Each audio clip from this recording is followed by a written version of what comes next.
वो गुरुजी का हमें पता चल गया था 2000 में, लेकिन वो कहते हैं ना गुरुजी की कॉल होती है कब गुरुजी ने बुलाना है। तो हम 2004 में गुरुजी के पास पहुंचे थे, और वो भी देखिए मेरे हस्बैंड और मेरा झगड़ा हो गया था, और मैं किस तरह गुरुजी के पास पहुंच गई कि आज बड़ा मतलब पाल आंटी है, वो मुझे कहती थी भगवान है भगवान है, तो मैं कहा चलो आज भगवान के पास ही जाया जाए।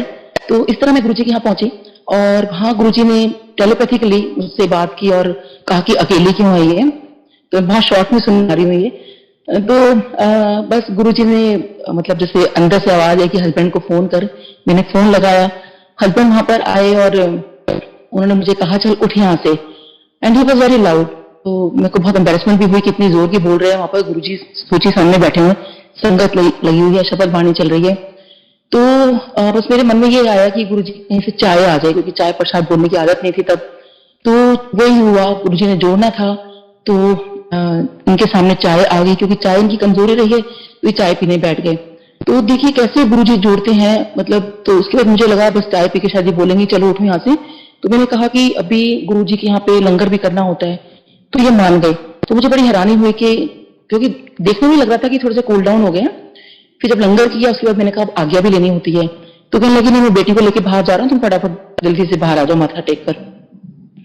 तो मैं फिर गुरुजी के पास गई। फिर गुरुजी ने डे वन ही मुझे बहुत पूछा, होर दस तेनू की चाहिए, होर दस तेनू की चाहिए।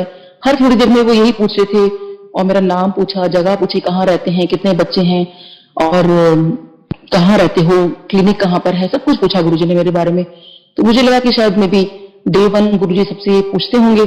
फिर गुरुजी ने कहा तो होर दस तेनू की चाहिए है, मेरी सिस्टर इन लॉ की शादी नहीं हो रही थी, उनका गुरुजी की आप शादी करा दो। फिर कहते तो होर दस तेनू की चाहिए। तो मैंने कहा गुरुजी बस। फिर मैंने अपने बेटे के लिए, बेटी के लिए, हस्बैंड के लिए, अपने लिए खाली ब्लेसिंग्स ही मांगी। फिर भी गुरुजी मुझसे पूछते रहे तो होर दस तेनू की चाहिए, होर दस तेनू की चाहिए। तो मैंने कहा गुरुजी बस और कुछ नहीं। फिर मैंने बहुत सारी रिंग्स पहनी हुई थी, तो वो गुरुजी ने कहा कि ये रिंग्स उतार कर आना। तो उस टाइम तो नहीं उतारी मैंने, हाँ घर आकर उतार दी।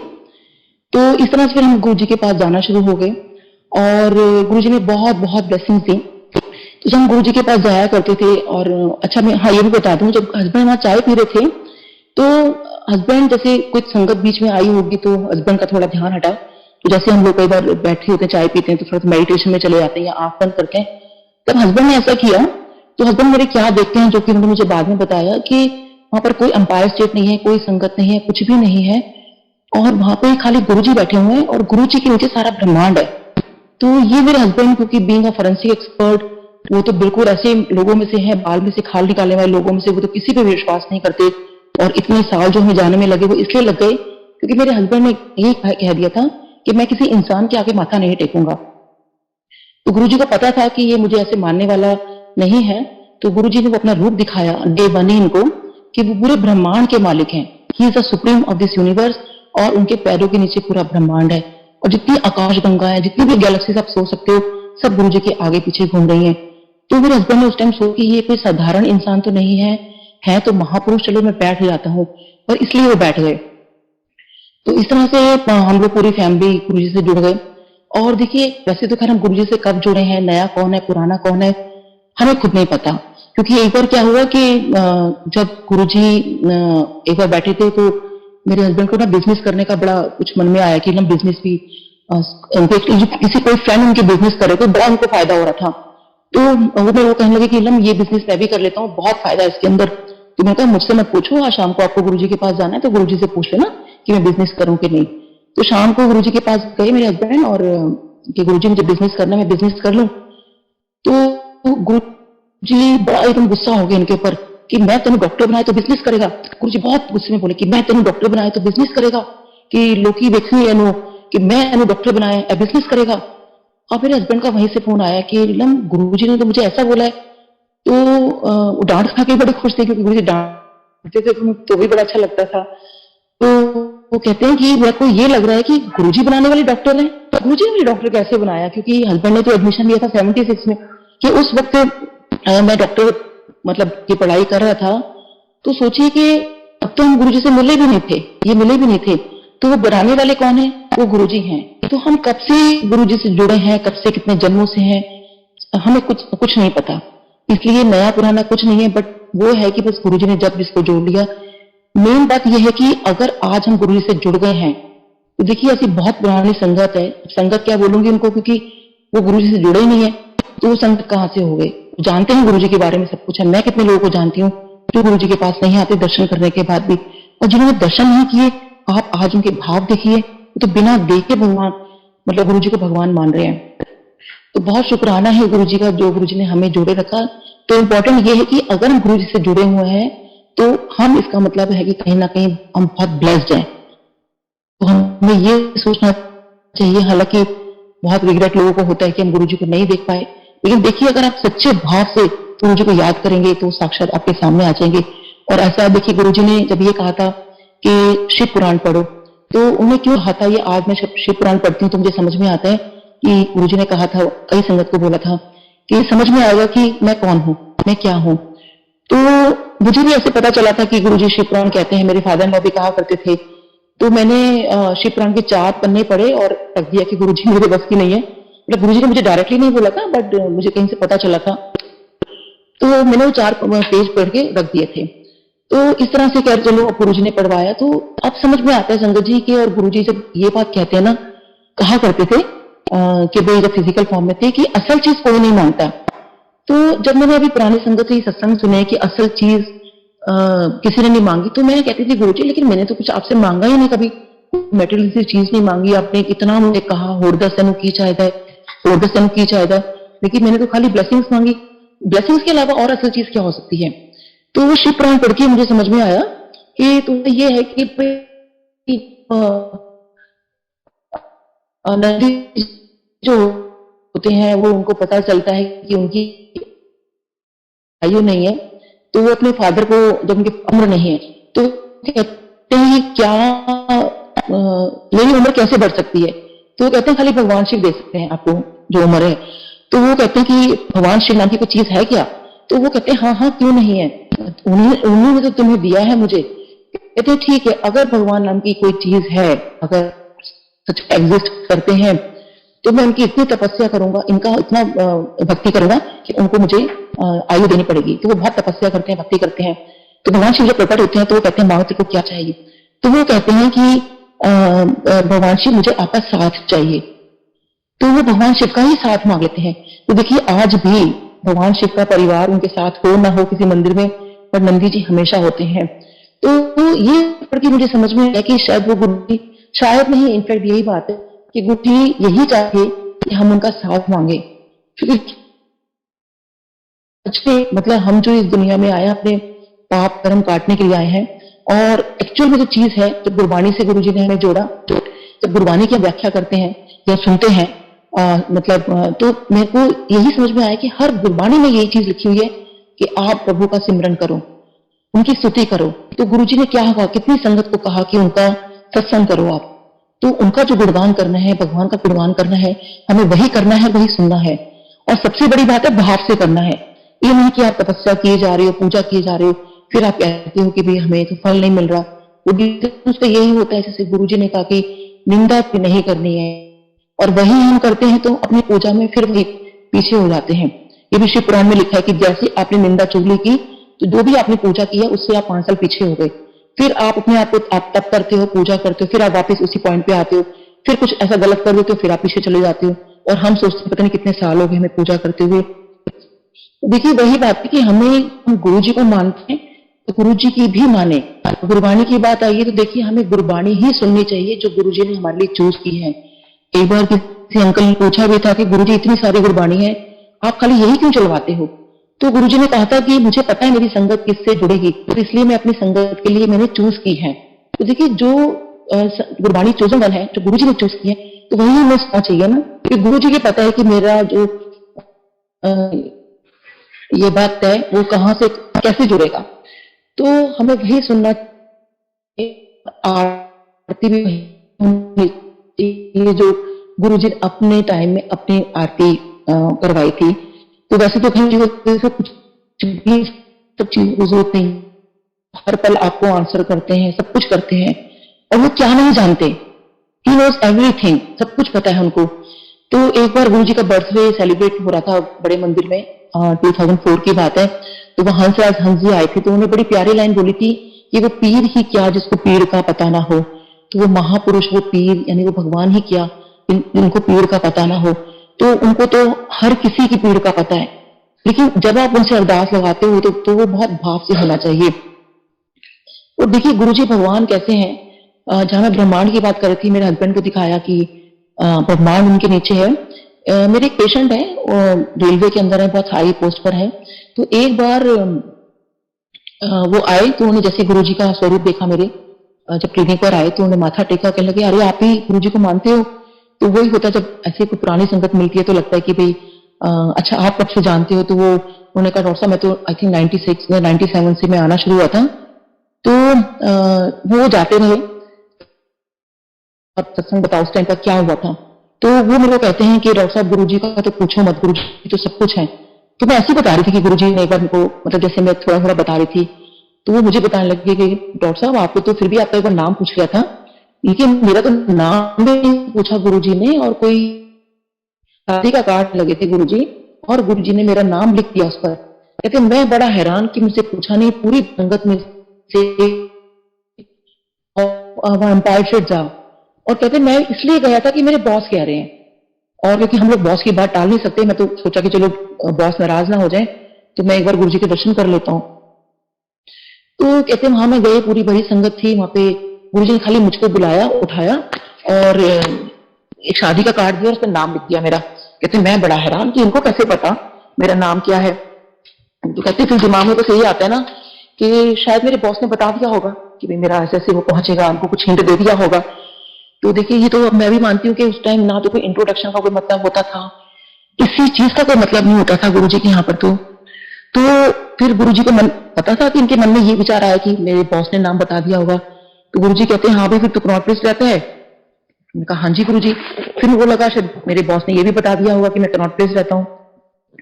तो गुरुजी कहते हैं अच्छा तो वहां पे सेकंड फ्लोर पे रहता है। कहते हैं डॉक्टर साहब ये वाली बात बताने की सेकंड फ्लोर पे रहता हूँ। कहता फिर मुझे लगा कि नहीं भाई ये तो कुछ ना कुछ तो है। कहते फिर मेरे वहां काफी जानने वाले निकले, क्योंकि वहां पे जितने मिनिस्टर्स थे, ब्यूरोक्रेट्स थे, जितने सेलिब्रिटीज, मतलब जितने फिल्म स्टार्स होते हैं, सीरियल के स्टार्स होते हैं, बहुत लोगों को मैंने देखा है वहां पर, बहुत लोगों को। तो वहां पे एक जज थे या आईपीएस, मुझे एकदम भूल गई मैं। तो वो वहां पर आते थे, कहते हैं वो मेरे फ्रेंड है। और एक आईपीएस तो ऐसे थे, कहते हैं कि रोज आते थे वहां पर, जयपुर से फ्लाइट पकड़ते थे, दर्शन करते थे और चले जाते थे। जैसे डेली उनका आना होता था। कहते मैं भी हैरान था कि ऐसा क्या गुरुजी में कि आप डेली आते हो, इतनी हाई पोस्ट पर हो। तो कहते वो जो मेरे फ्रेंड थे, कहते एक रात को क्या हुआ, रात के 12 बजे गुरुजी ने इनको बोला कि चल मेरे को जो प्रेसिडेंट हाउस है उसके सामने जो पार्क है वहां लेके चल। और आधी रात को 12 बजे गुरुजी ने बोला है, तो वो उनको लेकर जो है प्रेसिडेंट हाउस के सामने जो पार्क है वहां लेकर वो आए। और गुरुजी ने कहा कि गुरुजी बेंच पर बैठ गए और गुरुजी ने उनको कहा कि चल मेरे सॉक्स उतार। तो कहते हैं उन्होंने, मेरे फ्रेंड ने सॉक्स उतारे, और सॉक्स उतार के गुरुजी कहते चल पैर के नीचे देख क्या है। कहते जब उन्होंने पैर के नीचे देखा, कहते डॉक्टर साहब आप यकीन मानो कि उन्होंने जैसे माँ यशोदा को कृष्ण जी ने अपना मुंह जब उन्होंने खोला था पूरा ब्रह्मांड दिखा दिया था, गुरु जी ने अपने पैरों के नीचे पूरा ब्रह्मांड दिखा दिया। कहते हैं आपको पता है गुरु जी तो भगवान है।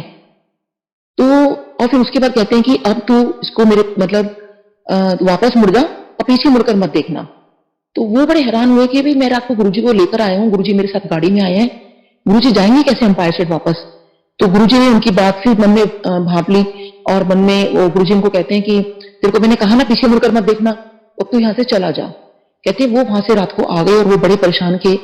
गुरुजी जो है, मैं आधी रात को वहां पे सोची 12 बजे तो वहां से निकले थे, कितनी आधी रात को, आधी रात के बाद गुरुजी को मैं छोड़कर वहां पर आ गया हूँ, गुरुजी वापस कैसे आएंगे। और फिर जब उनको बाद में पता चला तो उनको पता चला गुरुजी तो कहीं गए नहीं थे एम्पायर स्टेट से। और वो कहते हैं डॉक्टर साहब वो बड़े परेशान के, जब गुरुजी एम्पायर स्टेट से निकले नहीं तो मेरी गाड़ी में कौन बैठकर आया था। तो संगत जी देखिए, वो कहते हैं गुरुजी भगवान है। फिर ब्रह्मांड वाली बात मैंने बताई तो कहना कि डॉक्टर साहब मैं बिल्कुल मान सकता हूँ कि आपके हस्बैंड को ब्रह्मांड दिखाया होगा, क्योंकि सच में जो पूरा ब्रह्मांड है उनके पैरों के नीचे है, इसमें कोई भी मतलब जो नहीं है कोई। हाँ जी आंटी। सॉरी आंटी आपको बीच में डिस्टर्ब करने के लिए। आंटी आपकी वॉइस थोड़ी सी बीच में ब्रेक हो रही है, अपने वाईफाई के सिग्नल से एक बार प्लीज चेक कर लें। ओके जी थैंक यू आंटी। जय गुरु जी। अब देखिए अंकल अब ठीक है। तो जी आंटी। हाँ जी, तो उसके बाद जैसे मैंने बताया कि भाई गुरुजी तो कहीं भी पहुंच सकते हैं। ऐसी एक चीज मेरे सामने हुई कि गुरु पूर्णिमा वाला दिन था, मैं खुद मौजूद थी उस वक्त गुरु पूर्णिमा वाले दिन। और उसके बाद कुछ टाइम बाद जब एम्पायर स्टेट गए तो वहां से पंजाब की संगत आई थी, तो वो कुछ आपस में बात कर रहे थे क्योंकि थोड़ा अंदर भीड़ हो गई थी, तो हम लोग बाहर वेट कर रहे थे। तो वो कहते हैं कि इस बार गुरु जी गुरु पूर्णिमा वाले दिन आए थे तो कितना अच्छा लग रहा था ना गुरु जी को देखकर। तो वो कुछ डिस्कस कर रहे थे, कुछ बात कर रहे थे, तो मेरे को लगा, मैंने कहा अच्छा मतलब गुरु जी कितने अच्छे हैं, मतलब अच्छे तो हैं गुरु जी। गुरु जी मतलब देखिए पहले दिल्ली वाले को यहाँ पे उन्होंने दर्शन दिए और अब उसके बाद पंजाब चले गए रात को, क्योंकि हम काफी लेट नाइट थे वहां पे बड़े मंदिर में। तो मुझे बड़ी हैरानी हुई थी, लेकिन बाद में मुझे पता चला कि गुरुजी तो कहीं गए नहीं थे। और देखिए तो गुरुजी कहने का मतलब है वो हर जगह मौजूद हो सकते हैं, वो कहीं भी। और तो भगवान है ना, तो कहते हैं ना कण कण में भगवान है, तो ये बात सच है कि वो मतलब सब कुछ है वो। तो और देखिए कहते हैं कि हमारे मन में ये कई बार ये आता है कि ऐसे बहुत लोगों ने मुझसे ये बात बोली, और मेरे दिमाग में भी उस टाइम ये था कि जब मैं गुरुजी के पास जाया करती थी तो मैं जैसे बचपन से होता है हम हर भगवान से जुड़ जाते हैं, कभी हम माता रानी से ज्यादा जुड़ते हैं, कभी कृष्ण जी से, कभी साईं बाबा जी से, कभी हर किसी से ऐसा होता है। तो मैं साईं बाबा मंदिर डेली जाया करती थी। तो मेरे हस्बैंड कहते थे, क्योंकि उन्होंने तो वो सब कुछ देख लिया था, तो मुझे कहते हैं कि मुझे समझ नहीं आता कि नीलम हम गुरुजी के पास जा रहे हैं तो मंदिर साईं बाबा मंदिर जाने की क्या जरूरत है, एक ही लाइट है तो हम लोग मंदिर जाएंगे। तो मैं कहा भाई साईं बाबा है, गुरुजी है, तो आप मुझे साईं बाबा मंदिर जाना है। तो बस मैं साईं बाबा मंदिर माथा टेकने गई, तो मैंने कहा साईं बाबा बार बार आपको ये बोलते रहते हैं यू नो भाई आप बड़े हो, मतलब मुझे लगता था साईं बाबा बड़े हैं, गुरुजी तो गुरुजी हैं। तो मैंने कहा अगर मैं आप लोगों को तब मानूंगी एक हो अगर आपका चोला और गुरुजी का चोला आज सेम होगा। तो गुरुजी मुझे माफ करें, मतलब हम कैसे होते हैं ना कि हम भगवान की परीक्षा लेते हैं, और जब भगवान परीक्षा लेते हैं तो हम कहते हैं भगवान आपने ये क्या किया। तो बहुत माफी गुरुजी। लेकिन उस दिन मैंने ऐसा सोचा और वही है, गुरुजी ने तो आंसर देना था मेरे को। मैं जब वहां पहुंची एम्पायर स्टेट तो सेम चोला गुरुजी ने पहना था जो साईं बाबा ने पहना था। और उसके नेक्स्ट वीक में गई तो फिर वही बात, मैं कहा वो तो कोइंसिडेंस हो गया होगा, अगर इस बार चोला मिल गया तो मैं मान लूंगी कि आप दोनों सेम हो। फिर वही हुआ, दोनों का सेम चोला, बिल्कुल कोई फर्क नहीं चोले के अंदर। फिर ऐसे मुझे ड्रीम में दिखाया कि दोनों का सेम चोला है। फिर ऐसे में एक बार रात को मैं सोई तो मुझे लगा कि सच में गुरुजी जो है भगवान है। और मेरे को रात को ड्रीम आता है, साईं बाबा मुझसे कहते हैं कि तेरे को पता है कि साईं बाबा जो मतलब मैं बोला कि जो गुरुजी हैं वो मुझसे भी यानी साईं बाबा से भी 42 बार्स ऊपर हैं। तो मुझे समझ नहीं आया, मेरे को 42 बार्स ऊपर है, मतलब इतने पावरफुल है गुरुजी। कहते हैं हाँ बहुत पावरफुल है गुरुजी, ये तो पता नहीं, मतलब मेरे लिए बोला साईं बाबा ने कि तेरा ऐसा कोई एक अच्छा ऐसा कोई कर्म हो गया जो तू वहां पे उनके दर्शन भी कर पाई है। तो वहां हमें जुड़ना ही बहुत बड़ी बात है, अगर हम गुरु जी के चरणों में जुड़ गए हैं। ऐसे ड्रीम आता है मेरे को कि मैं भगवान कृष्ण को ढूंढ रही हूँ, कृष्ण जी कहाँ गए, कृष्ण जी कहाँ गए। एक अघोरी बाबा होते हैं, वो मुझे कहते हैं कि तेरे को नहीं पता तेरे कृष्ण कौन है। तो मैंने कहा नहीं मुझे नहीं पता। तो कहाँ है मेरे कृष्ण जी, कहते हैं मुझे तेरे गुरु जी हैं वही तो श्री कृष्ण है। तो देखिए हर तरह से मतलब मेरे को आंसर मिलता चला गया कि सब कुछ गुरु जी है। फिर वो माता रानी के मंदिर, मेरे को मेरा डेली का रूटीन था कि मंदिर जाना जरूर है, चाहे आंधी हो तूफान हो, हम बीमार भी होते थे तो भी मंदिर जरूर जाना है। मेरा मंदिर जाना छूट गया तो मैं ड्रीम में रो रही हूँ माता रानी को देखकर। तीनों माताओं ने मुझे दर्शन दिए और उनको देख के रोने लगती हूँ, और तीनों माता फिर एक माता बन जाती है वो शक्ति। और वो कहती हैं कि मैं उनको गले लग के रोती हूँ कि माता रानी मैंने गुरु जी के चक्कर में आकर आपके दर पे आना छोड़ दिया। और तो वो कहती हैं कि नहीं, हम तेरे को यही बताने आए हैं कि जो तूने रास्ता चूज किया है, मतलब जिस रास्ते पे तू चल रही है, जिस पथ पे, वो बिल्कुल सही रास्ता है, इसको छोड़ना मत। तो देखिए हर तरह से आपको ना भगवान आंसर करते हैं, सब कुछ है। तो और संगत जी वो सब कुछ है, मतलब गुरुजी ने तो आई थिंक बहुत कई संगत को बोला भी है, पुरानी संगत को, कहीं की कहीं जान की लोड़ नहीं है।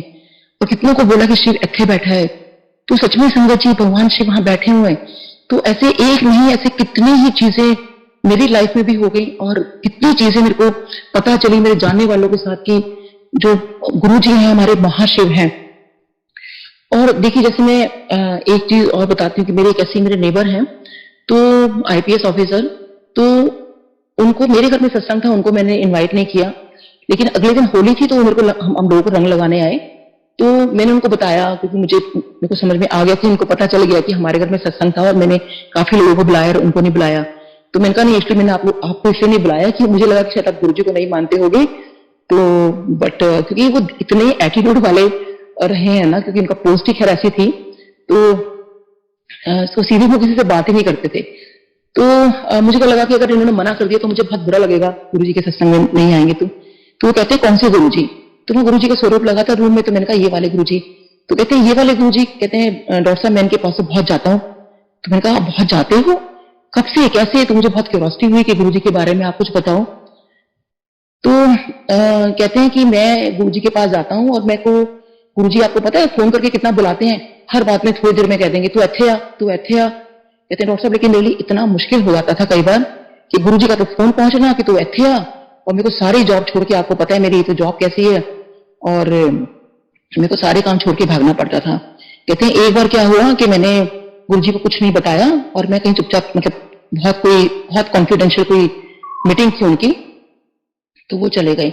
तो गुरुजी कहते हैं मैं वहां पे जब मैं गया और कहते हैं मैंने सोचा चलो अब तो गुरुजी के यहाँ फोन नहीं आएगा और मैं अपना काम आराम से कर लूंगा, और वही हुआ। कहते हैं एकदम फोन की घंटी बजी, तो कहते हैं मैंने फोन उठाया, तो कहते हैं हाँ मैं गुरुजी बोल रहा हूँ, कितने है? तो वो कहते हैं डॉक्टर साहब मैं हैरान हूं, मेरी फैमिली वालों को नहीं पता, ऑफिस में नहीं पता, बहुत टॉप सीक्रेट वो जगह थी जहां मैं गया था। कहते हैं डॉक्टर, वो गुरुजी एकदम से बोलते हैं कि अच्छा तू जकार्ता भी है? कहते हैं मैं हैरान हो गया कि जकार्ता किसी को नहीं पता, और कहते हैं गुरुजी ने सब बता दिया, मैं कहाँ रुका हूँ, कौन से रूम में हूँ, कहाँ हूँ। कहते हैं मैं बहुत हैरान था। तो फिर मैंने कहा और बताइए आप गुरुजी के बारे में। कहते हैं जब मैं गुरुजी के चरण दबाया करता था तो मैं गुरुजी को एक बात कहता था कि गुरुजी आप भगवान हो। तो मेरे को बड़ी हैरानी हुई, मैंने कहा आप उल्टे गुरुजी को ऐसा बोल दिया? कहते मैं तो हमेशा बोलता था कि गुरुजी आप भगवान हो। तो गुरुजी कहते हैं तेरे को विश्वास तो है नहीं, मैं तेरे को क्यों बताऊं मैं कौन हूं? तो कहते नहीं मैं तो आपको तब मानूंगा कि जब आप मुझे ये बताओगे कि आप भगवान हो। तो फिर गुरुजी ने कहा कि तू क्या चाहता है? तो कहते हैं मैं उनसे बोला मैं वो चाहता हूं जो अर्जुन ने चाहा था श्री कृष्ण जी से, कि मतलब यानी कि वो विराट रूप देखना चाहता हूं मैं आपका। तो गुरुजी कहते तेरे को क्यों दिखाऊं, तेरे को विश्वास तो है नहीं? तो कहने लगे मैं गुरुजी से हमेशा ये कहता कि गुरुजी मैं विश्वास तभी करूंगा आपके ऊपर जब मुझे वो आप रूप दिखाओगे। तो फिर मैंने उनसे पूछा, 3-4 बार मेरी उनसे बात होती थी जब भी वो कहीं ऑफिस से आते थे या जाते थे। उस टाइम ज्यादातर मैं वॉक कर रही होती थी, तो फिर हमेशा मैं उनको कहती थी आप प्लीज बताओ ना फिर गुरुजी ने क्या किया, आपको क्या दिखाया। तो हमेशा वो कहते थे बस मैं गुरुजी से हमेशा ये बोलता था बस डॉक्टर साहब इसके आगे आप मेरे से मत पूछना। मैंने कहा क्यों? कहते बस इतना ही बोलूंगा, मैं वो उस चीज का बता नहीं सकता कि उस दिन क्या हुआ। कहते अब आप समझ जाओ कि मेरे को फिर क्या दिखाया, क्योंकि मैं उनको मान लिया कि वो भगवान है। तो बस वो वही था कि उन्होंने वो कृष्ण का रूप, क्योंकि वो भगवान कृष्ण के भक्त रहे, तो उन्होंने वो कृष्ण का रूप, शायद विराट रूप गुरुजी ने उनको उस दिन दिखाया। तो कहते हैं कि बस डॉक्टर साहब मैं इतना ही बोलूंगा कि गुरुजी सब कुछ है, सब कुछ है, वो सब जानते हैं, सब कुछ पता है उनको। तो देखिए ये हमें गुरुजी हर तरह से कहीं ना कहीं जो मेरे मन में शायद इफ एंड बट्स थे कहीं ना कहीं कि शायद वो कृष्ण भगवान है कि नहीं है, वो ये है कि नहीं है, तो उन्होंने हर तरह से मुझे ये चीज बता दी कि वो सब कुछ है। हालांकि मैं भी मानती हूँ कि वो सब कुछ है, लेकिन वही है ना कि ह्यूमन एरर हमारे बीच में रहता है कि पता नहीं गुरुजी क्या है क्या नहीं है। क्योंकि वही वाली बात आती है, बहुत लोग जैसे बोल रहे थे कि नहीं नहीं वो तो मनुष्य रूप में आए हैं, देह धारण करके आए हैं। तो ये विचार मेरे मन में फिर पता नहीं कहां से एकदम से आया कि कई लोग ऐसा बोल देते हैं। तो सोचिए उस दिन मैं शिव पुराण पढ़ रही हूँ और देखिए उससे पहले ये लाइन कभी नहीं आई है, मैंने कभी ध्यान नहीं दिया, उसी वक्त वो लाइन आती है। ये मैंने सोचा इधर से लाइन आती है कि भगवान शिव ने बोला कि मैं गुरु रूप में आऊंगा और देह धारण करूंगा। तो देखिए कैसे वो हर बात का आंसर करते हैं आपको। तो वो जाने जाने संगत जी वो सब कुछ जानते हैं, आप सब कुछ उन पर छोड़ दो, आप हर चीज हर पल अपना एक ही कहते ना सब कुछ, हाँ उनको अपने अरदास लगानी है, आपने जो बोलना है। देखिए उनसे ज्यादा कोई बेस्ट फ्रेंड नहीं, उनसे बढ़ के कोई कुछ नहीं है। आपको कुछ कहना है आप उनके सामने कह दो, सब कुछ वो सुनते हैं और आपको पल पल आंसर भी करते हैं। और देखिए उन्होंने तो मुझे भी इतनी ब्लेसिंग्स दी है, इतना आज मेरी जो आवाज निकल रही है, जो मैं बोल पा रही हूँ, जो मेरी लाइफ है, वो सब कुछ गुरुजी की दी हुई है, सब कुछ। एक टाइम था मेरे को टॉन्सिल्स हो गए थे, बहुत जबरदस्त टॉन्सिल्स हो गए थे और मेरी आवाज भी नहीं निकलती थी। तो मैं गुरुजी के पास गई और प्लस मेरे को कुछ टेस्ट वेस्ट करवाए, क्योंकि मेरे को बोला गया था कि मैं अपना ऑपरेशन करवा लूं टॉन्सिल्स का। तो शायद आई थिंक उसी वजह से मैंने शायद टेस्ट करवाए होंगे, मुझे थोड़ा सा याद नहीं आ रहा।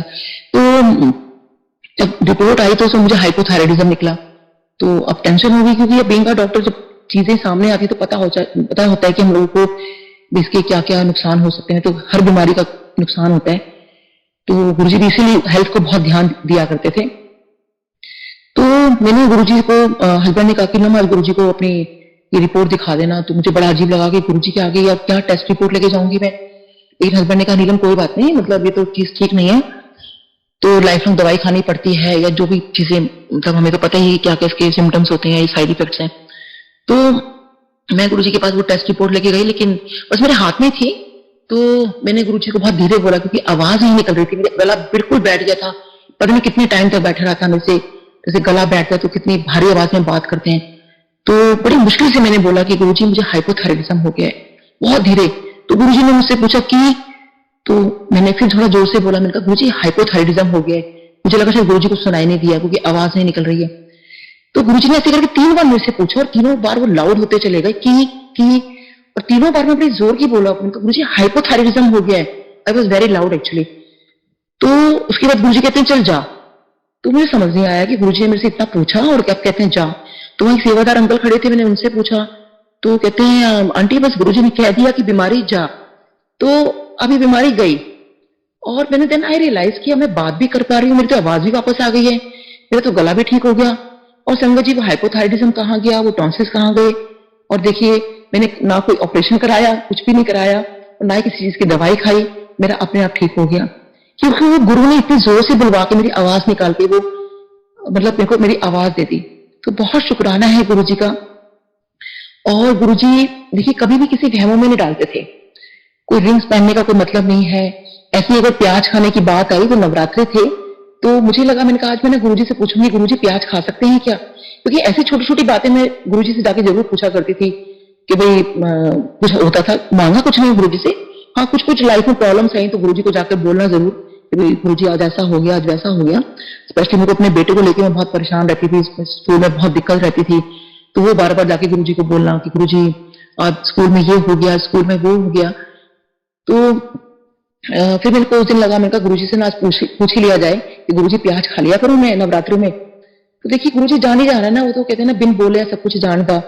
तो गुरुजी के उस दिन हम लोग लेफ्ट हैंड साइड पे बैठे थे, तो वहां जैसे ही लंगर आया तो मुझे लगा क्योंकि हम लंगर के बाद ही गुरुजी से बात किया करते थे, तो मैं सोच ही रही हूँ बस लंगर खत्म हो गया तो आज मुझे पूछना है गुरुजी से।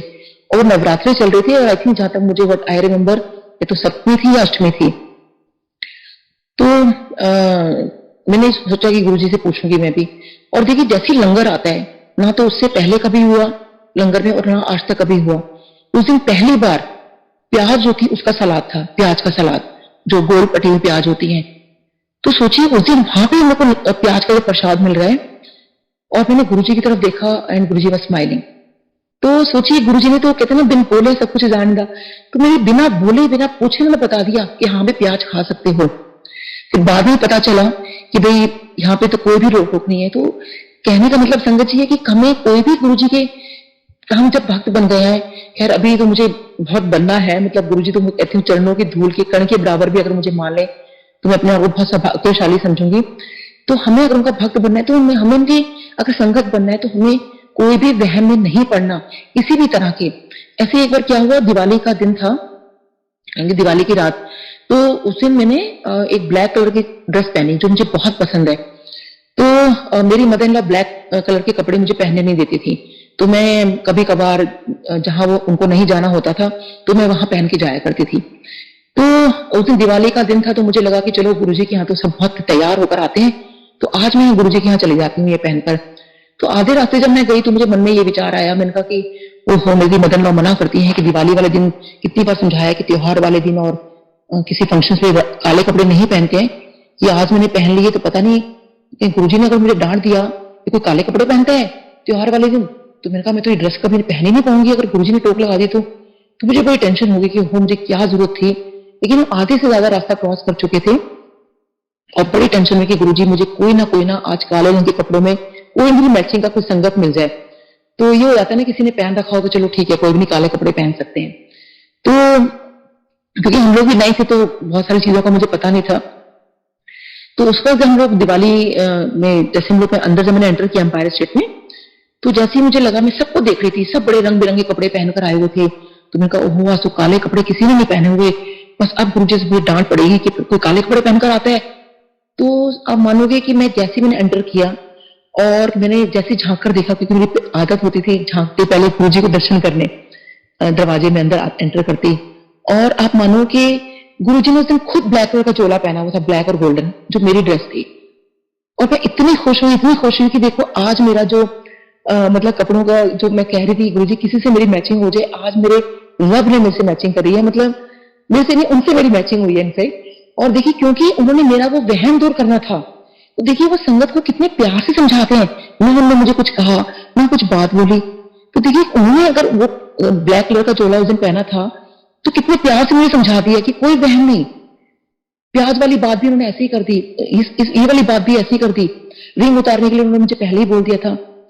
तो हमें कोई वहम नहीं करना। हमारे गुरुजी देखिए हमेशा ये चाहा है कि उनकी संगत उनके हिसाब से जुड़े, उनके हिसाब से मतलब जैसे वो मतलब उनके मतलब संगत के हिसाब से। तुम हमें कुछ भी खाकर जाओ, नॉनवेज खा के जाओ, ड्रिंक करके जाओ, तो गुरुजी ने कभी किसी को कुछ नहीं कहा ऐसे, क्योंकि तुम गुरुजी का जो हमारा मतलब मेन था उनका ब्लेसिंग्स देने का, वो ये था कि तुम मेरे पास आओ, मेरे से ब्लेसिंग्स लो। गुरुजी कितने लोगों को कहते थे, मुझे भी कहा कि अपनी सहेलियों को लेकर आना, अपने पेशेंट्स को लेकर आना, मैं डायरेक्ट ब्लेस करूंगा। तो देखिए वो उनका तरीका है। जब जो भी हमारे अंदर ऐब होता है, कुछ भी होता है, जब मैंने नॉनवेज छोड़ा था तो मैं मेनका गांधी आंटी वहां बैठी थी, तो उनको मैं बता रही थी ये वाली बात कि आंटी मैंने आपकी वजह से नॉनवेज छोड़ दिया। तो शी आस्क्ड मी कि हाउ, तो आई वाज जस्ट टेलिंग हर कि आंटी ऐसे ऐसे बात हुई थी। तो इतनी देर में गुरुजी आ गए और गुरुजी को वो कहती है, Guruji you know she has left the nonveg. तो गुरुजी कहते हैं वधिया किता। तो देखिए उससे पहले गुरुजी ने मुझे कभी नहीं टोका या कुछ बोला, लेकिन जिस दिन मैं छोड़कर आई वहां पर तो गुरुजी ने कहा वधिया किता, गुरुजी खुश हो गए। तो आप जैसे भी जा रहे हो, आप गुरुजी तभी भी आपको प्यार करेंगे। लेकिन हाँ, जो अच्छी चीजें हैं डेफिनेटली हमें अपनी जिंदगी में वो अपनानी चाहिए, जैसे हमारे गुरु चाहते हैं। किसी भी कोई ये ना समझे कि मैंने बोला है तो कुछ छोड़ दे या कुछ है। आपके मन में जब भाव आए, क्योंकि देखिए भगवान जो है ना, गुरु जी भी है हमारे भाव के भूखे हैं। हम उनको जबरदस्ती हम कुछ नहीं कर सकते। कोई जबरदस्ती करोगे, सिर्फ बच्चे से बोलोगे कि तू ऐसे छोड़ के तब गुरु जी के पास जा, तेरे को गुरु जी तब ऐसे करेंगे, नहीं। भाव से कोई भी कुछ करेगा, किसी जोर जबरदस्ती किसी के साथ नहीं। आप भाव से जुड़ोगे तभी आपकी प्रार्थना जो है कबूल होगी। तो इसीलिए हमारी प्रार्थना में इतना वक्त लगता है, क्योंकि हम शायद भाव से नहीं कर रहे होते। भाव का होना बहुत जरूरी है, उसके सिवा मतलब उसके अलावा तो कुछ और चीज है ही नहीं। तो ये चीज हमें गुरु जी ने सिखाई है, और मेरी कोशिश है कि मैं भी धीरे धीरे उस पर अमल कर रही हूँ। क्योंकि देखिए वही है कि ह्यूमन एरर है, तो ये हमसे गलतियां होती हैं कि हम फिर उसी बात पे पहुंच जाते हैं, गुरु जी आप ऐसा कर रहे हो, आप वैसा कर रहे हो। तो गुरु जी कुछ नहीं कर रहे, देखिए ये हम अपने आप कर रहे हैं, हमारे अपने कर्म है। क्योंकि 90% तो गुरु जी ने काट दिए कर्म, 10% तो हमें काटने हैं ना। और अगर वो कटवा रहे हैं तो आप ये मान के चलो कि वो गुरु जी का ही दिया हुआ सब कुछ है, यानी कि वो बोल रहे हैं कि तुम ऐसे काट लो। तो अगर कोई प्रॉब्लम आपके ऊपर आती है तो आप ये सोचो कि गुरु जी ने कोई कर्म कटवा दिया, और जितनी जल्दी आप उसको काट लोगे तो आई थिंक उसी चीज से आप जल्दी निकल पाओगे। क्योंकि गुरुजी ने एक बार किसी संगत को कहा था कि तेरे को मैं स्मूथ रोड से लेके जाऊं या कीचड़ से लेके जाऊं, मेरी मर्जी। लेकिन देखिए जहां वो लेके जाएंगे बहुत अच्छी डेस्टिनेशन पे लेके जाएंगे। और ऐसे गुरुजी ने मुझे कितने ही अनगिनत कितनी ही चीजें मेरी लाइफ में मुझे बताई, और मुझे अभी भी समझा रहे हैं कि जो भी तेरी लाइफ में कुछ हो रहा है, बहुत सारी चीज मेरी लाइफ में अभी भी ऐसी हुई है जो मैं अभी नहीं बता सकती। बहुत तकलीफ होती है, मुझे बहुत दुख होता है कि मेरी गलती होते हुए नहीं गुरुजी मुझे दोषी क्यों ठहराया जाता है किसी चीज के लिए, क्यों मेरे को लोग ऐसा बोल देते हैं। बट वो गुरुजी जानते हैं कि कहीं ना कहीं तो कर्म काटने हैं ना। शायद मैंने उनका कहीं दिल दुखाया होगा पिछले जन्म में, तो मेरे से अब वो ऐसी बात कर रहे हैं। तो वो भी मुझे अब मैं वो भी सोचना छोड़ दिया है।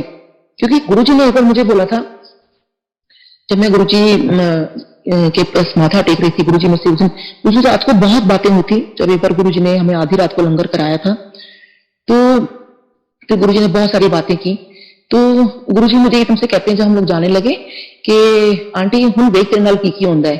तो मैंने कहा गुरुजी क्या क्या होगा मेरे साथ। तो गुरुजी कहते हैं तू वेख ही जा। तो संगत जी बस मेरे को आज यही लगता है, जब गुरुजी ने उस वक्त कहा था तू वेख ही जा, तो बड़े प्यार से गुरुजी ने बोला, बड़े मुस्कुराए। मुझे अभी भी वो गुरुजी का सब कुछ याद आ रहा है कि अंपायर सीट में बैठी हूं मैं, और कैसे मैं बैठी हुई थी उस टाइम मैं खड़ी हुई थी जब गुरुजी ने एक बार बोली। तो गुरुजी ने बोला, तो मैंने कहा मैं भी खुश हो गई। मेरे बहुत मन में था गुरुजी मुझे बताएंगे क्या क्या होगा मेरी लाइफ में। तो बस उन्होंने इतना ही बोल दिया तो तब से मैंने सोच लिया कि हाँ गुरुजी आपने ये बात बोली थी, तो आज मेरी लाइफ में जो भी कुछ हो रहा था आपने तो पहले ही बोल दिया था कि हूं वेख तेरे नाल की क्यों होता है।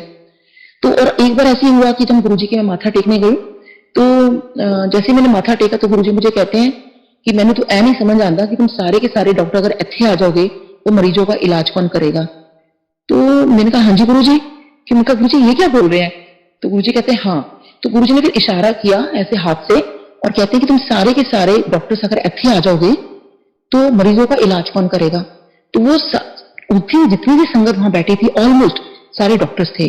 And when I looked around तो सारे के सारे डॉक्टर झेप रहे थे, क्योंकि गुरुजी ऐसे सोच रहे थे, ऐसे करके बड़े उससे बोल रहे थे कि मेरे को ऐ नहीं समझ आता कि तुम सारे के सारे डॉक्टर अगर इत्थे आ जाओगे। तो संगत जी ये वाली बात जो है ना मुझे पेंडेमिक टाइम में समझ में आई।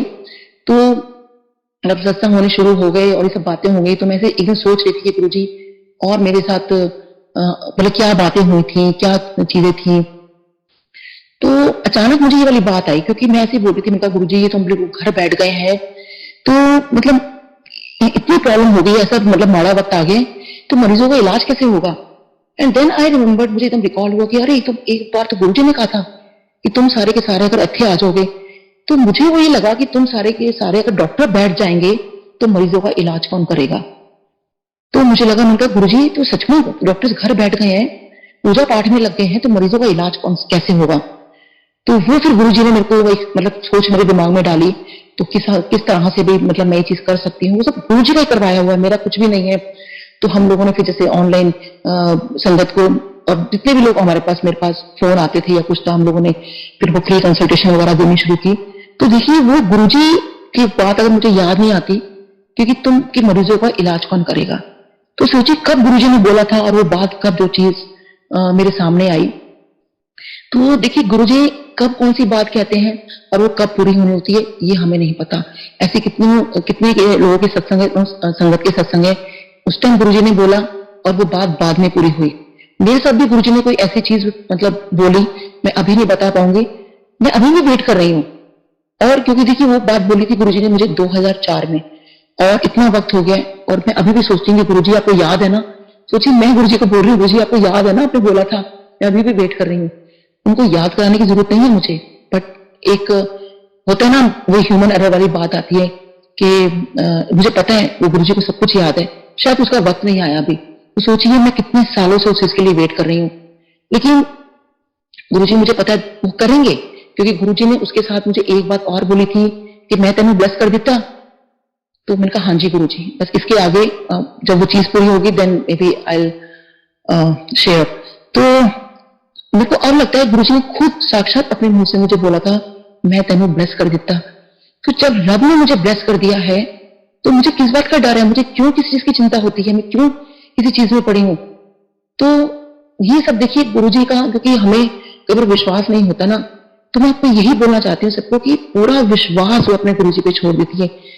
उनके सामने आप सब कुछ बोलिए, सब कुछ वो सुनते हैं, सब कुछ वो आपको कहते हैं ना कि आपको कहने की भी जरूरत नहीं है, लेकिन हम एक इंसान है तो हम कह देते हैं, तो आप कहिए और वो देखिए आपको, लेकिन टाइम से वो देंगे आपको हर चीज।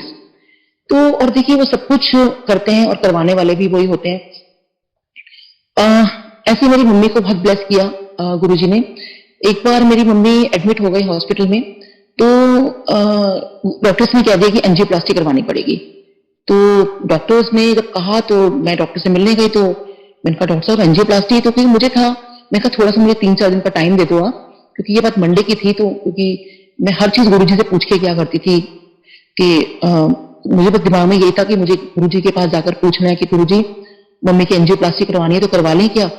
तो अब डॉक्टर को तो बता नहीं सकती थी मैं ये वाली बात। तो मैंने कहा डॉक्टर साहब मुझे 4 दिन चाहिए, क्योंकि मंडे की बात थी, तो थर्सडे शाम को मुझे जाना था गुरुजी के पास।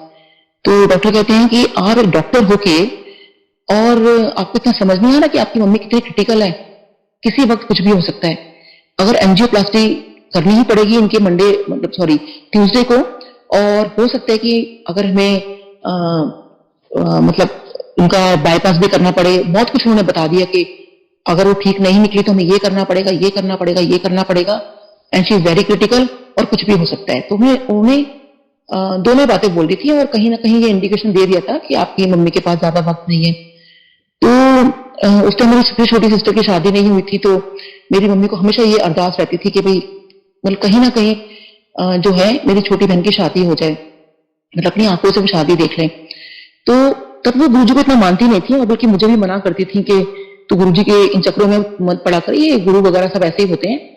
तो लेकिन मम्मी को बिना बताए, क्योंकि मुझे गुरुजी के पास जाने का बहुत एडिक्शन हो गया था, और मैं भागी चली जाती थी गुरुजी के पास कि गुरुजी के पास आज जाने का दिन है। तो मम्मी से उस दिन मैं फोन में बात भी नहीं करती थी कि अगर मेरी मम्मी ने मना कर दिया तो मुझे मतलब, क्योंकि मम्मी की बात मैं कभी नहीं टालती थी मैं। तो उसके बाद क्या हुआ कि जब मैं एंजियोप्लास्टी वाली बात आई, तो डॉक्टर्स ने कहा कि अगर इतनी आप जिद कर रहे हो ना, तो आप अपनी मम्मी को डिस्चार्ज कराओ और घर ले जाओ, आई एम नॉट रिस्पॉन्सिबल। तो सोचिए, मैंने रात को अपनी मम्मी को डिस्चार्ज कराया। मेरे को पूरा विश्वास उस दिमाग में ये था, मैंने कहा गुरुजी सिर्फ आपके भरोसे मैं अपनी मम्मी को डिस्चार्ज करा के घर लेके जा रही हूँ, मेरी मम्मी को ठीक रखना, क्योंकि देखो घर में और कोई मानता नहीं है, और मम्मी को कुछ होना नहीं चाहिए। कोई कुछ हुआ तो ये बोलेंगे कि अगर डॉक्टर ने इलाज कर दिया होता तो शायद मम्मी बच जाते, और पता नहीं गुरुजी प्लीज आप देख लेना। तो मम्मी को डिस्चार्ज करा के हम घर ले आए, और वही बहुत लोगों से मुझे बातें सुननी पड़ गई कि डॉक्टर हो कि तुम्हें इतनी समझ नहीं है कि इस तरह से तुम्हें लेकर नहीं आना चाहिए था, इतनी क्रिटिकल कंडीशन में तुम लेकर आए हो। अब मम्मी जो है गुरुजी के पास जा नहीं सकते थे, तो किसी संगत से मैंने सुना था कि जब कोई जा नहीं पाता था तो गुरु अगर उनका कोई फोटोग्राफ है, जिनको अगर आपने ब्लस करवाना है तो उनकी फोटोग्राफ जो है आप वहां लेके चले जाओ। तो मम्मी और पापा की एक फोटोग्राफ मेरे पास पड़ी थी, मैं वही लेके चली गई। जब मैं थर्सडे को गई और किसी तरह मैं वो 3 दिन निकले बस गुरुजी को याद करते हुए। तो गुरुजी के पास जब मैं गई तो मैंने कहा गुरुजी मेरी मम्मी है और ऐसे ऐसे डॉक्टर्स ने कहा है कि एंजियोप्लास्टी करवा लो। तो गुरुजी हमसे कहते ना ना ना ना, नहीं सॉरी एंजियोग्राफी करा लो। तो गुरुजी कहते ना ना ना ना एंजियोग्राफी ना कराएं। तो मैं तो एकदम खुश हो गई कि मैं बाहर आई, मम्मी को फोन किया, मैंने कहा मम्मी गुरुजी ने तो मना कर दिया कि एंजियोग्राफी नहीं करानी। मम्मी भी बड़े खुश हो गए। तो और जब गुरुजी ने मना कर दिया तो फिर हम डॉक्टर के पास गए, तो डॉक्टर ने कहा मैं तो इलाज करूंगा नहीं, आप कहीं भी ले जाओ, क्योंकि मेरे हिसाब से ये होना चाहिए। फिर हम दूसरे डॉक्टर चेंज किया और वही हुआ। पहले तो उन्होंने मेरे को थोड़ा बोला कि आपने बहुत बड़ी गलती की है, ये सब नहीं करवाया। एंड सडनली उन्होंने कहा कि नहीं, मेरे हिसाब से लगता है कि इनका ना जो ट्रीटमेंट है वो कंजर्वेटिव ट्रीटमेंट हो सकता है। तो मैं तो बड़ी खुश हो गई। फिर मैंने अपनी मम्मी को कहा, मैंने कहा मम्मी आप देखो जो भी है गुरुजी ने देखो बोला है, अब आप ठीक हो गए हो तो गुरुजी को जो है शुक्राना करने आप जरूर जाओ। तो उस दिन मेरा डे नहीं था, तो मैंने मम्मी को कहा, मैंने कहा नहीं मम्मी आज आप गुरुजी के पास आप खुद जाओगे। तो मैं उस दिन नहीं जा पाई, तो मैंने मम्मी को भेज दिया था अपनी सिस्टर के साथ। तो जब मम्मी वहां पहुंचे तो मम्मी के मन में ये आ रहा था, क्योंकि वो बहुत बीमार थे, उनका मन में ना बहुत आता था, और वो डायबिटीज उनको हो गई थी कि मैं ये भी खा लूं, मीठा भी खा लूं, सब कुछ उनको बंद हो गया था। तो वो अंदर से कह रही थी कि मेरा इतना कुछ, गुरुजी बहुत मानती है मेरी बेटी आपको, मेरा बहुत कुछ खाने को मन करता है, लेकिन देखो मेरे को सब मना करते हैं, आज मैं गुरुजी से पूछूंगी कि मैं ये सब खा लूं। तो उसके बाद में जब वो वहां पहुंची तो उनको एकदम से कहते हैं सेवादार अंकल आंटी जाके फर्स्ट फ्लोर पे बैठ जाओ। तो मम्मी कहती हैं कि देखिए आपको पता नहीं है कि वो हार्ट पेशेंट है, और वो तो जो 2 सीढ़ियां भी एम्पायर स्टेट में है, कहती मैं ये भी बड़ी मुश्किल से चढ़ी हूँ, और ये 2 सीढ़ियां भी शायद मुझे बहुत मुश्किल से उतरनी पड़ेंगी, क्योंकि मुझे गुरुजी के दर्शन करने हैं, मुझे अपने नीचे बिठा दो, मैं सीढ़ियां तो बिल्कुल नहीं चढ़ सकती, और डॉक्टर ने मना किया है। सबको पता था कि हार्ट पेशेंट को सीढ़ियां चढ़ने के लिए मना करते हैं, और वो तो बहुत ही क्रिटिकल कंडीशन में थी।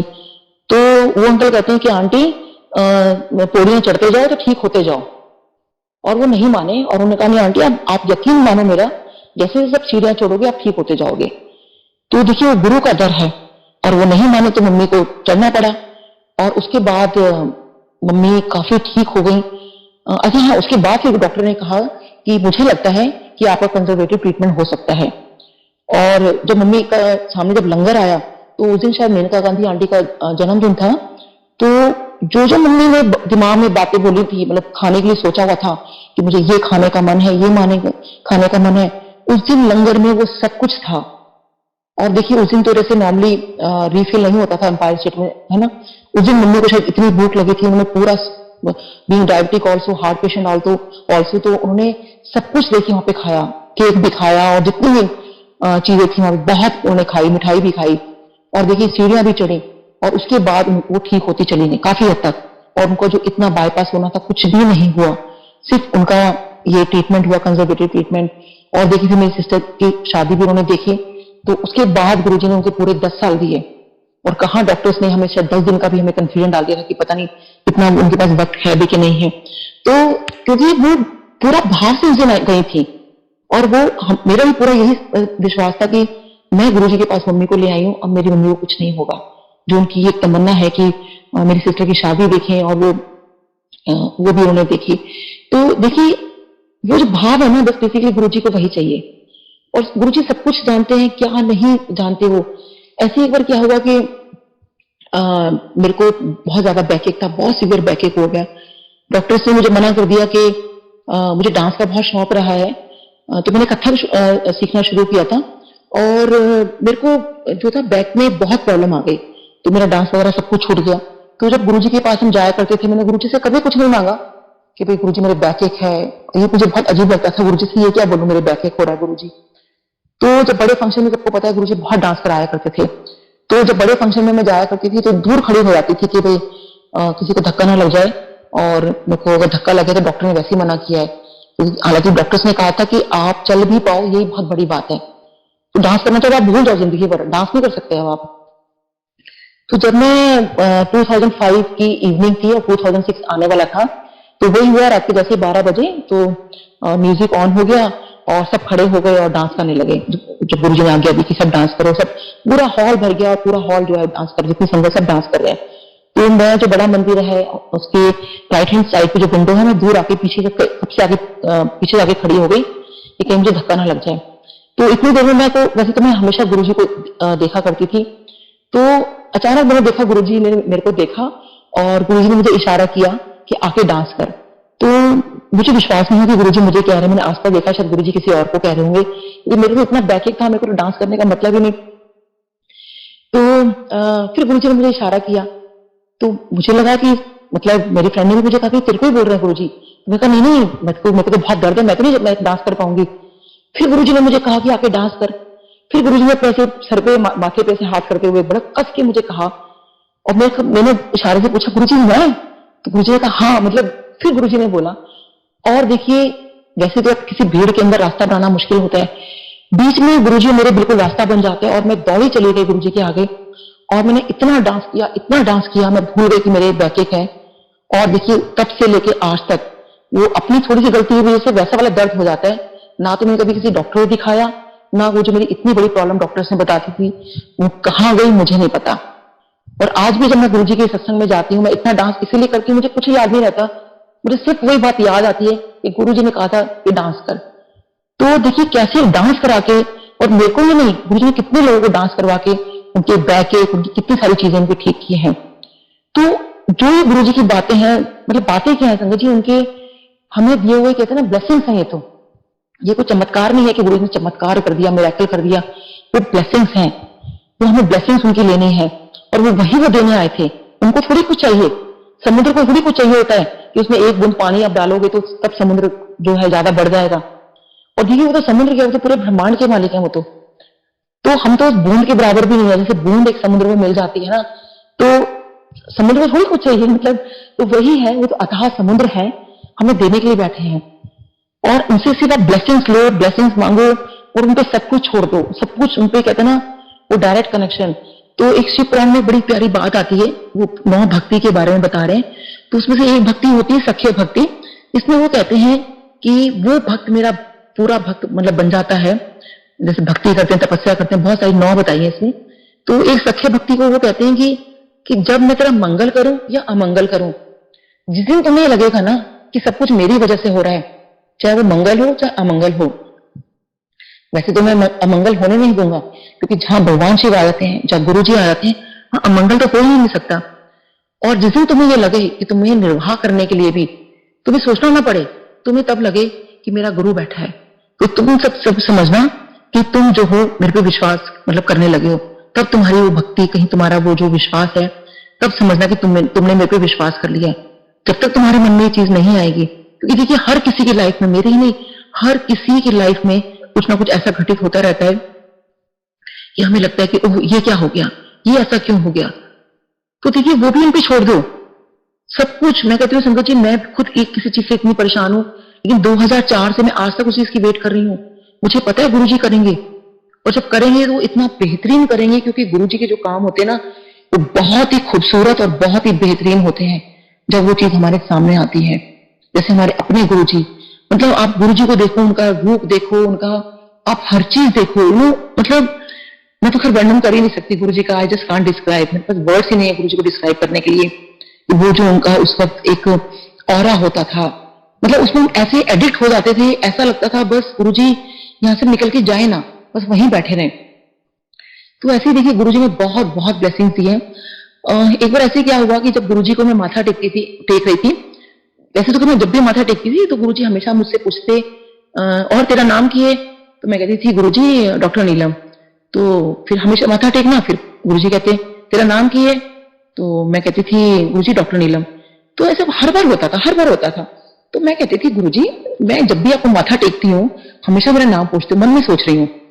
तो फिर जब मैं गुरुजी का माथा टेकने लगी, एक बार जब मैं गई अंपायर स्टेट, तो मेरे मन में सोच रही हूँ अब फिर गुरुजी फिर पूछेंगे तेरा नाम की है? मैंने कहा गुरुजी ना हमेशा मेरा नाम भूल जाते हैं, कितनी बार मैं गुरुजी का नाम बता चुकी हूँ और गुरुजी ना हमेशा मेरा नाम भूल जाते हैं।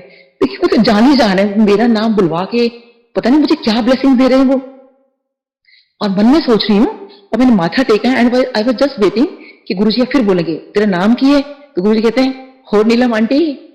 तो अब संगत जी सोचिए, मैं इतनी खुश हुई, इतनी खुश हुई, मैं उनको बता नहीं सकती कि मैं वो जो गुरुजी ने जिस तरीके से मेरे से बोला हो नीलम आंटी, ऐसे आंखों को ऊपर चढ़ाते हुए, अपनी आईब्रोज ऊपर करते हुए, मेरे को इतना हैंगओवर हुआ कि वो हैंगओवर मेरा आज तक पड़ता ही जा रहा है, कम नहीं हो रहा। और मैं इतनी खुशी, गुरुजी ने अपने मुंह से मेरा नाम लिया, अपने मुंह से मेरा नाम लिया। तो संगत जी कितना ब्लेस्ड फील करती हूँ कि परमात्मा मतलब हर बात को अंदर से जानते थे। अच्छा आज ये ऐसा सोच रही है तो आज मैं इसको ऐसा बोलता हूँ। फिर मुझे लगा, मैंने कहा, मन में सोचा, मैंने कहा गुरुजी ने बाद में मेरे को आई रियलाइज कि गुरुजी ने नाम लिया तो मैं बहुत खुश हूँ, लेकिन गुरुजी ने मुझे आंटी क्यों बोला? तो फिर मुझे बाद में पता चला कि गुरुजी सबको आंटी और अंकल बोलते थे, क्योंकि उस टाइम शायद मैं, जहां तक मुझे याद है, मेरी एज शायद 33 या 34 रही होगी। तो लगता है ना कि उस वक्त तो कि भाई मैं इतनी बड़ी लगने लगी हूँ क्या कि गुरुजी को मुझको आंटी बोलना पड़ रहा है। तो खैर वो तो गुरुजी का कहने का ही वो होता था, वो मुझे बाद में पता चला। तो देखिए गुरुजी जो है ना हर बार जानते होते हैं, सब कुछ उनको पता होता है। तो गुरुजी की बहुत ही प्यारी प्यारी कई बार बातें याद आती हैं, इतना मन गदगद हो जाता है कई बार। ऐसे एक बार गुरुजी ने, जब वो दिवाली वाली रात की मैं आपको बात बता रही थी, तो उस दिन भी देखिए गुरुजी ने ये बात बोली कि कोई संगत एक्चुअली कुछ बात कर रही थी उनसे। वैसे तो गुरुजी कभी प्रवचन देते नहीं थे, तो संगत ने कुछ पूछा होगा, तो गुरुजी कहते हैं कि देखो मन चंगा ते सब चंगा, और किसी का घर छोटा हो या बड़ा हो इससे कोई फर्क नहीं पड़ता, दिल बड़ा होना चाहिए। तो देखिए ये हमें गुरुजी की बातें हैं जो गुरुजी रैंडमली कुछ कुछ बोल देते थे। तो अपना दिल बड़ा रखो और अपना मन चंगा ते सब चंगा। तो किसी का घर छोटा है बड़ा है, कई बार कोई संगत होती है कि आंटी हमारा घर छोटा है तो यहाँ पे जगह नहीं है बैठने की, जैसे किसी घर गए, तो देखिए कोई ना सोचिए कि आपका घर छोटा है बड़ा है, अगर आपका दिल बड़ा है तो आपका सब कुछ बड़ा है। ये गुरुजी खुद के वर्डिंग से बोले वो मेरे सामने दिवाली वाली रात को। तो गुरुजी ने क्योंकि हमें हर तरह से हमें इस तरह का बना दिया, और हमें बनना भी वैसे ही है कि उनके रंग में रंगना है। हमें ये कुछ नहीं सोचना कि हमारा ऐसा है या वैसा है। और गुरुजी बहुत हंसमुख, कई बार मजाक में कोई बात बोल देते थे। ऐसे एक बार मेरे हस्बैंड के पेट में बहुत दर्द था, तो मैंने कहा कि आप गुरुजी से आज बता देना कि आपके पेट में बहुत दर्द रहता है, कोई डायग्नोज नहीं हो पा रहा। तो हस्बैंड जब वहां पे हम पहुंचे तो बाहर कहने लगे नीलम ये बहुत अजीब हो जाएगा कि मैं गुरुजी से पूछूंगा कि मैं खुद डॉक्टर हूँ और इलाज गुरुजी से पूछ रहा हूँ। तो जैसे ही हमने माथा टेका, गुरुजी को अंदर गए और मैंने इशारा किया अपने हस्बैंड को कि आप गुरुजी से पूछ लो। तो गुरुजी से उन्होंने पूछा, गुरुजी मेरे पेट में बहुत दर्द रहता है, क्या करूं? तो गुरुजी एकदम हंस के कहते हैं अहले खुद डॉक्टर है, इलाज मुझसे पूछ रहा है। तो देखिए सब जानते हैं कि मतलब हम बाहर क्या बात कर रहे हैं, क्या नहीं कर रहे हैं। तो खैर गुरुजी ने उस टाइम तो ऐसा कुछ नहीं कहा, 2 बार कहा कि खुद डॉक्टर है और इलाज मेरे से पूछ रहा है। तो लेकिन वो बाद में राइट डायग्नोसिस मिल गया हस्बैंड को, जो कि नहीं मिल पा रहा था। तो वो सब कुछ जानते हैं, क्या नहीं पता, संगत जी उनको सब कुछ पता है।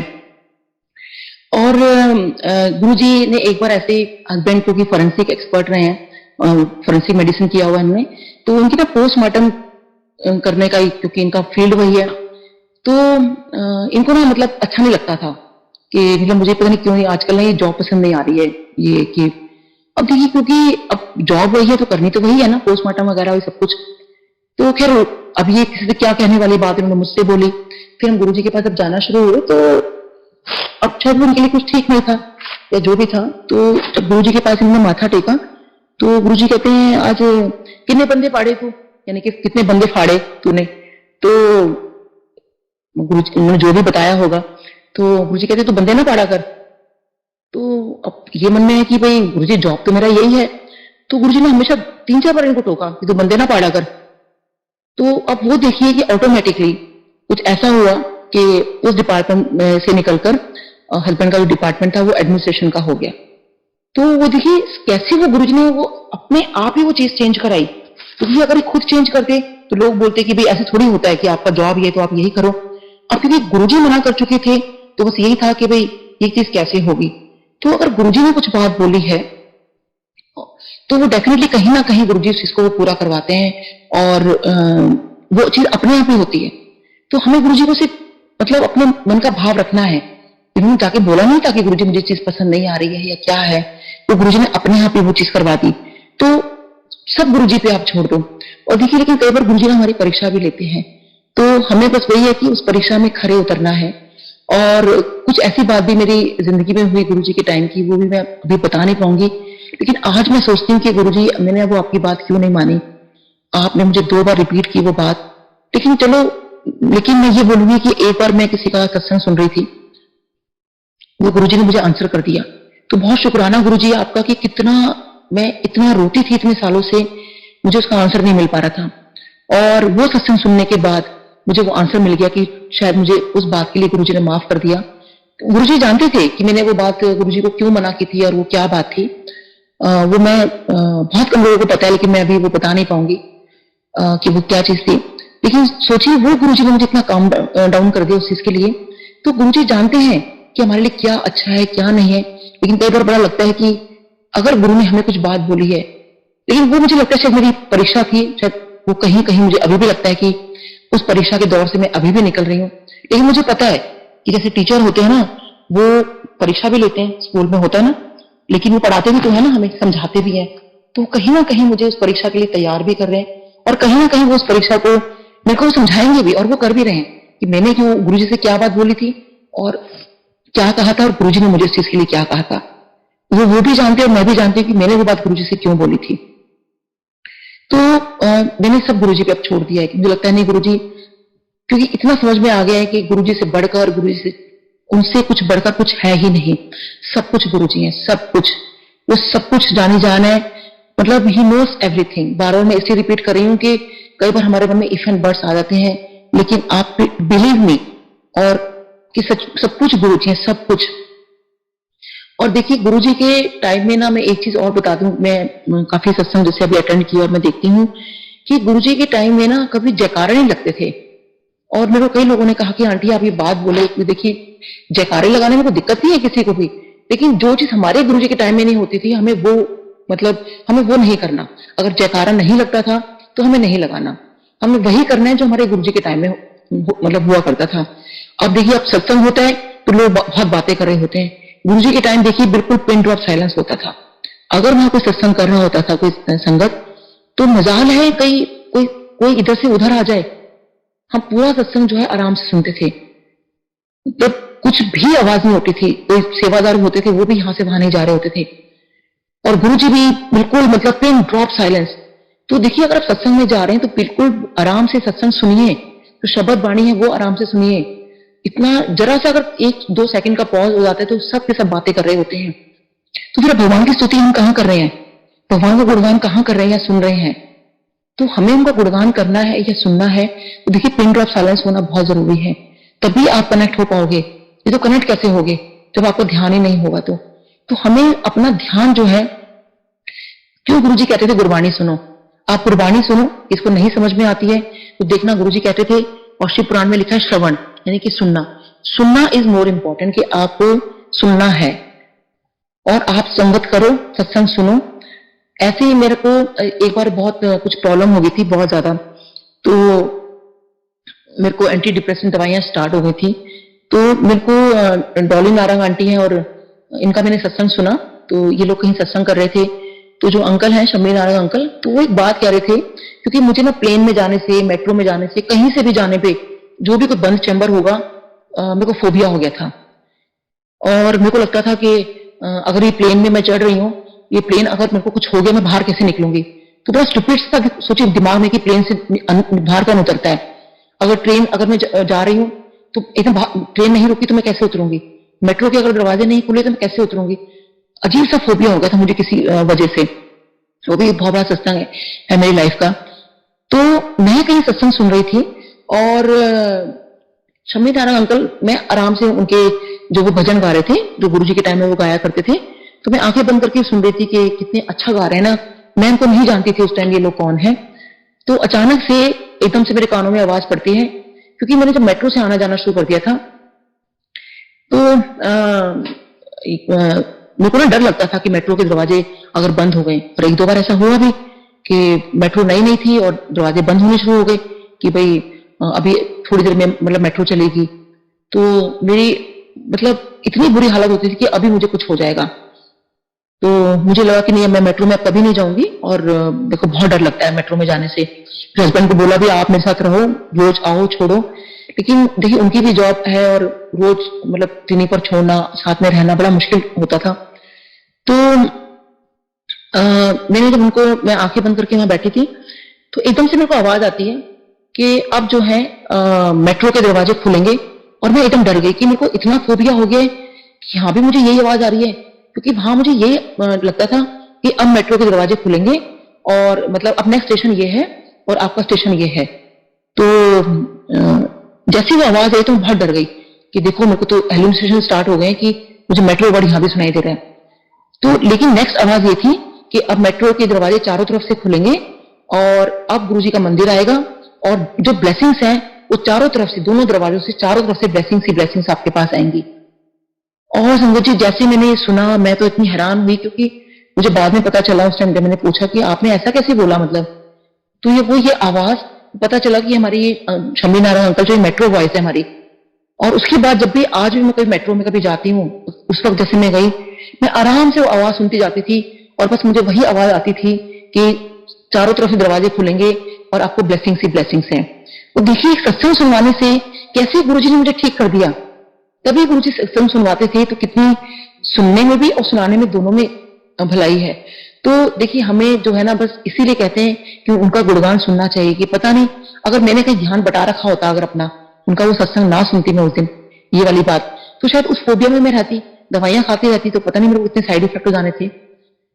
और मेरे को बिना किसी चीज के, बिना कुछ उसके एकदम दवाइयां मेरी छूट गई और सब कुछ। और देखिए एक बार आपका गुरुजी से कनेक्शन बन गया तो फिर गुरुजी आपको कहीं ना कहीं क्या इस भाव सागर से पार लगाएंगे।